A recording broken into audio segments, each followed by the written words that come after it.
Tree. I am here to answer all of your awkward questions about living in a tiny home, and there are a lot. So one of the questions that I think a lot of people want to ask and do ask, but also don't necessarily think of the minutia, is why are tiny homes so expensive?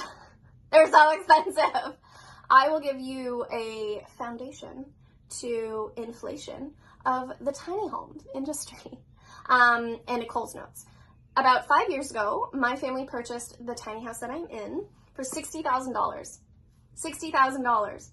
Back then, that was a lot of money to us. Now, oh my God, this is like the cheapest tiny home you could purchase. I mean, the tiny home itself isn't cheap, but the price point is desirable. Now you can't even enter into the tiny house market really without considering spending anywhere from $125 to $200 plus $1,000. There are a lot of reasons for this.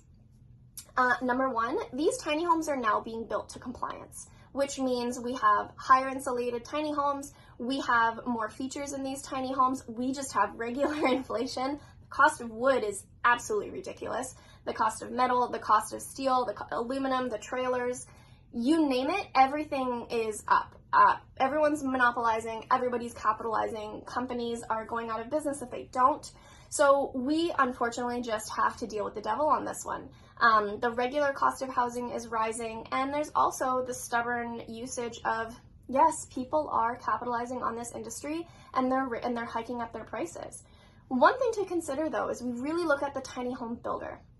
If you look at a fledgling tiny home builder who's building 1, 2, maybe 3 models a year, they need a team to do that, a team of employees. They need trades, they need certifications, they need a facility, they need the materials, they need the law fees, they need they need all of the infrastructure to be able to build you a home. The market has to catch up, number one, so these folks can sell tiny homes. And then second, they're also buying individual for the home. So they're buying individual custom appliances, individual custom materials for the interior of the tiny home, and this costs a lot of money, which is why manufacturing en masse saves a lot more money, but you have to get to that point as a manufacturer or as a builder. So while we all want to roll our eyes and we all want to hate this, they have to pay themselves at the end of the day, they have to pay their employees at the end of the day, and things cost money in water world. Hopefully you get the reference, but it's okay if you don't. Things cost money.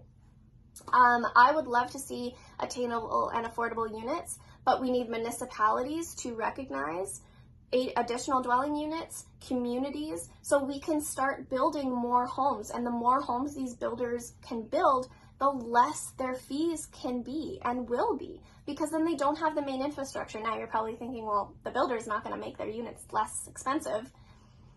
If they're building non-custom, more than 1, more than 2, more than 3 a year, absolutely they can streamline their prices, and you can buy a model that can easily be built quickly, efficiently, and it's just the way the world works. I know it's frustrating, believe me, I get it, but everyone has to be paid at the end of the day. The work and integrity that goes into these homes are incredible.